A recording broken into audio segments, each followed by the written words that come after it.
I started out as a chemist, and then from there I wanted to advance myself. I was sick and tired of being behind a bench. I wanted to be exposed a little bit more to people, a little bit more outgoing than that. So I went into pharmacology. Pharmacology is the science of studying the disease and then designing the drug to cure the disease. So I became a pharmacologist and did some research, working in a medical school.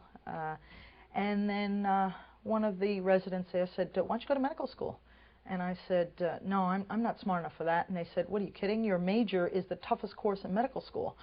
I said, "Really?" And they said, "Yeah." So I said, "Oh, okay." So for a fluke, I took the MCATs and did really well. And I went, "Wow, I have to leave my great job and go to medical school?"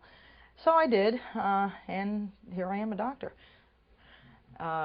It was tough. You had to take the MCATs. Getting in was tough, but I already had great grades in tougher courses than the average bear. So getting in wasn't hard. I tutored most of the kids in medical school. Did you really? And I had a great time. I had a great time in medical school.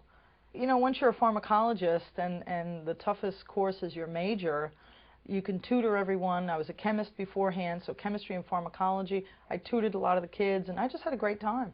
And I was enjoying myself because I was learning things that were really interesting. I was like, wow, this is really good stuff. Well, I did my residency in New York City, and I did a lot of training in New York City, and I did my residency on Long Island, just outside New York City, in Oceanside, New York.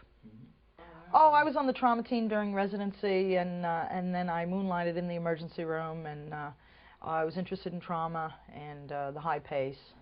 Well, it was the fast pace and thinking 100 miles an hour and doing 20 million different things at the same time, and just go, go, go. And it was great until I had my children. And then after you have children, your hormones seem to change you. And they do change you. They change you physically, emotionally, and mentally. And after I had my kids, I became much more emotional.